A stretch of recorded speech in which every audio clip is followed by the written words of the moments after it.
नमस्कार, आज की बात में आपका स्वागत है। मैं हूं सौरभ शर्मा। पड़ोसी मुल्क पाकिस्तान में इस वक्त जबरदस्त टेंशन है। संसद से लेकर सुप्रीम कोर्ट और सड़क तक तलवारें खिंची हुई हैं, सवाल पूछे जा रहे हैं और पाकिस्तान के वजीर आजम शहबाज शरीफ विदेश दौरे को एक्सटेंड करके लंदन चले गए हैं। किसी को नहीं मालूम कि शहबाज शरीफ कब वापस आएंगे।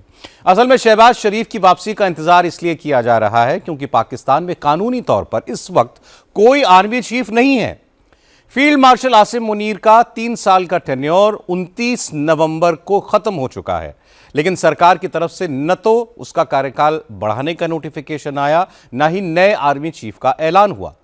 पिछले महीने पाकिस्तान में संविधान बदलकर आर्मी चीफ को चीफ ऑफ डिफेंस फोर्सेस बना दिया गया था, लेकिन शहबाज सरकार ने उस ओहदे का नोटिफिकेशन अभी तक जारी नहीं किया है।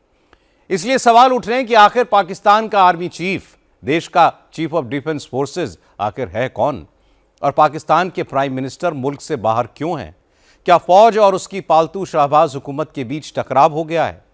वहीं अगर बात हिंदुस्तान की करें तो यहां भी सरकार और विपक्ष के बीच टकराव बढ़ गया है। आज संसद के शीतकालीन सत्र के पहले ही दिन इसकी झलक देखने को मिली।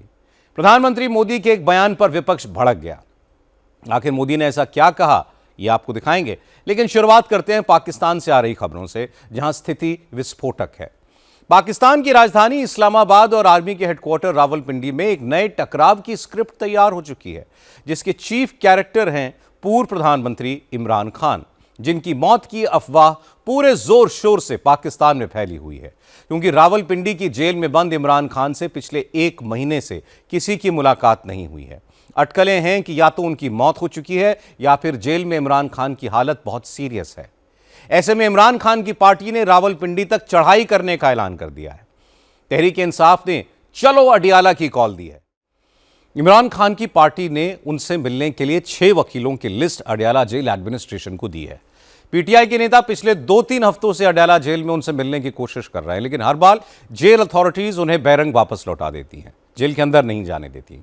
तहरीक-ए-इंसाफ के सांसदों ने यह मुद्दा नेशनल असेंबली और सेनेट में उठाया, लेकिन शहबाज सरकार ने यह कहकर बात खत्म कर दी कि जेल में इमरान बिल्कुल ठीक है, देसी मुर्गा खा रहे हैं, वर्जिश कर रहे हैं। लेकिन इमरान की कोई खबर न मिलने से परेशान उनकी बहन अलीमा खान ने कहा कि हुकूमत अब चाहे गोली चलाए या लाठी चलाए, वो तब तक अडियाला के बाहर डटी रहेंगी जब तक भाई से मुलाकात नहीं करा दी जाती। अगर इनका ख्याल है कि इमरान खान ठीक है, हम वेरीफाई करेंगे फैमिली।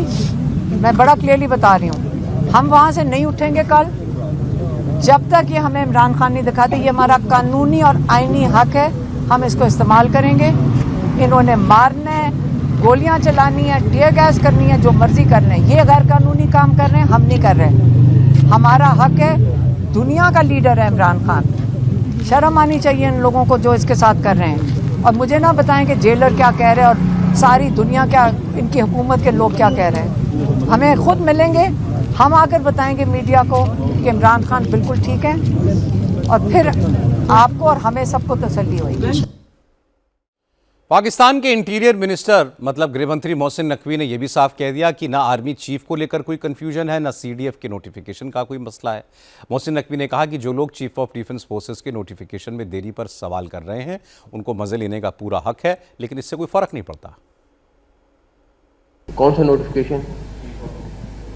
अच्छा, इनको थोड़े दिन जरा करने दें, मेरी बात सुने। अब बात भारत की सियासत की। आज से संसद के शीतकालीन सत्र की शुरुआत हुई और पहले ही दिन वही हुआ जिसकी उम्मीद थी। विंटर सेशन की कार्रवाई शुरू होने से पहले प्रधानमंत्री नरेंद्र मोदी ने जो कहा, हुआ बिल्कुल उसका उल्ट। विपक्ष के हंगामे की वजह से लोकसभा की कार्रवाई पहले दोपहर 2 बजे तक और फिर पूरे दिन के लिए स्थगित कर दी गई।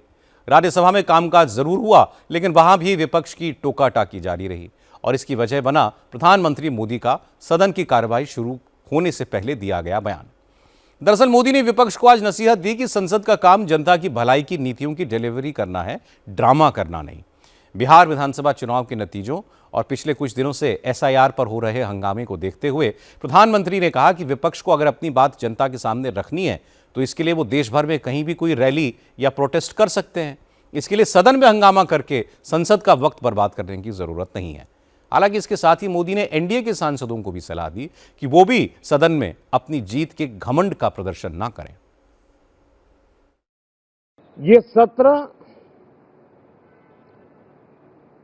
संसद देश के लिए क्या सोच रही है, संसद देश के लिए क्या करना चाहती है, संसद देश के लिए क्या करने वाली है, इन मुद्दों पर केंद्रित होनी चाहिए। विपक्ष भी अपना दायित्व निभाएं,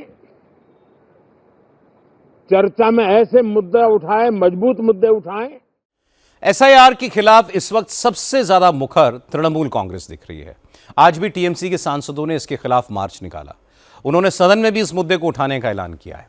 राज्यसभा में टीएमसी की डिप्टी लीडर सागरिका घोष ने कहा कि कम से कम पीएम मोदी को तो विपक्ष का ड्रामा करने का आरोप नहीं लगाना चाहिए, क्योंकि पिछले 11 साल से मोदी खुद ड्रामा कर रहे हैं। बहुत ही अनबिलीवेबल है कि प्रधानमंत्री जो खुद इतना ड्रामा करते हैं, जो खुद इतना मंच के परफॉर्मेंस करते हैं, जो खुद इतने बार अपना वेश बदलते हैं, ये जो खुद ड्रामा के माहिर हैं।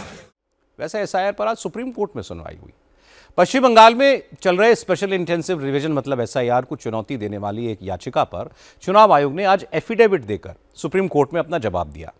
इलेक्शन कमीशन ने कहा कि बड़े पैमाने पर वोटर डिलीशन के दावे बहुत बढ़ा चढ़ाकर पेश किए गए हैं और इनका इस्तेमाल निहित राजनीतिक हितों के लिए किया जा रहा है। एसआईआर पर कोर्ट और संसद ही नहीं बल्कि सड़क पर भी हंगामा हो रहा है। आज कोलकाता की सड़कों पर एसआईआर को लेकर प्रोटेस्ट हुआ। दरअसल बीजेपी के नेता शुभेंदु अधिकारी की लीडरशिप में पार्टी विधायकों का एक डेलीगेशन आज स्टेट इलेक्शन कमिश्नर के दफ्तर पहुंचा। बंगाल में चल रहे एसआईआर को लेकर बीजेपी की भी कुछ शिकायतें हैं। इसी को लेकर शुभेंदु अधिकारी अफसरों से एसआईआर की प्रोसेस की ऑडिट कराने की मांग को लेकर आए थे, लेकिन जैसे ही बीजेपी नेता चुनाव आयोग के दफ्तर पहुंचे, वहां पर प्रदर्शन कर रहे बीएलओज बूथ लेवल ऑफिसर्स भड़क गए। उन्होंने नारेबाजी शुरू कर दी।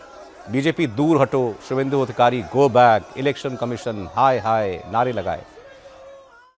एसआईआर को लेकर सबसे ज्यादा हंगामा पश्चिम बंगाल में होने की वजह यह है कि वहां मुस्लिम वोटरों की संख्या बहुत ज्यादा है। ममता बनर्जी ने अपना वोटर मानती हैं, लेकिन अब मुसलमान वोटों के नए दावेदार सामने आ रहे हैं। खुद को मुसलमानों का सरपरस्त दिखाने के लिए भड़काऊ बयानबाजी हो रही है। इसी में एक नया नाम जुड़ा है जमीयत उलमा हिंद के अध्यक्ष मौलाना महमूद मदनी का। भोपाल में जमीयत की नेशनल गवर्निंग बॉडी की मीटिंग के समापन के मौके पर मदनी सरकार से लेकर सुप्रीम कोर्ट तक बरसे। मौलाना मदनी ने कहा कि सुप्रीम कोर्ट के फैसलों पर सरकार का दबाव दिख रहा है और मुसलमानों के खिलाफ फैसले दिए जा रहे हैं। तमाम ही आसमानी मज़ाहिब में गौर कीजिएगा, तमाम ही आसमानी मज़ाहिब में जुल्म के खिलाफ खड़े होना एक अखलाकी जिम्मेदारी है। भड़काऊ बयान देने के मामले में असदुद्दीन ओवैसी की पार्टी एआईएमआईएम के नेता भी पीछे नहीं है। महाराष्ट्र में स्थानीय निकाय चुनाव में प्रचार हैदराबाद से वाशिम आए विधायक माजिद हुसैन ने राजनीतिक संयम की सीमा पार करके किया।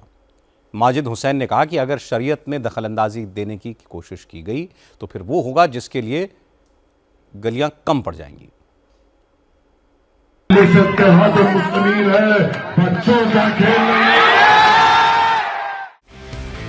आज बिहार में एक बंगले की बहुत चर्चा है। ये बंगला है लालू यादव का। लालू यादव का यह आलीशान नया घर दानापुर के महुआ बाग में बन रहा है। असल में पिछले 20 साल से पटना के 10 सर्कुलर रोड का बंगला यादव परिवार का आशियाना था। यह बंगला राबड़ी देवी के नाम अलॉट था, लेकिन नई सरकार बनने के बाद राबड़ी देवी को 39 हार्डिंग रोड का बंगला अलॉट कर दिया गया। लेकिन लालू यादव और राबड़ी देवी उस बंगले में नहीं जाना चाहते। कहा जा रहा है कि लालू यादव 10 सर्कुलर रोड का बंगला छोड़कर अपने परिवार के साथ कुछ महीनों के बाद महुआ बाग के इसी प्राइवेट बंगले में शिफ्ट हो सकते हैं। यूक्रेन युद्ध खत्म कराने के लिए अमेरिका के प्रेसिडेंट डोनाल्ड ट्रंप के विशेष दूत और गोल्फ बडी स्टीव विटकॉफ कल मॉस्को में रूस के राष्ट्रपति व्लादिमीर पुतिन से मुलाकात करेंगे। स्टीव विटकॉफ पुतिन के सामने अमेरिका का नया पीस प्रपोजल रखेंगे, जिसको लेकर अमेरिका ने यूक्रेन से बात कर ली है। स्टीव विटकॉफ ने इस रूस दौरे से पहले अमेरिका के विदेश मंत्री मार्को रूबियो और खुद स्टीव विटकॉफ ने अमेरिका में यूक्रेन के डेलीगेशन के साथ लंबी बातचीत की।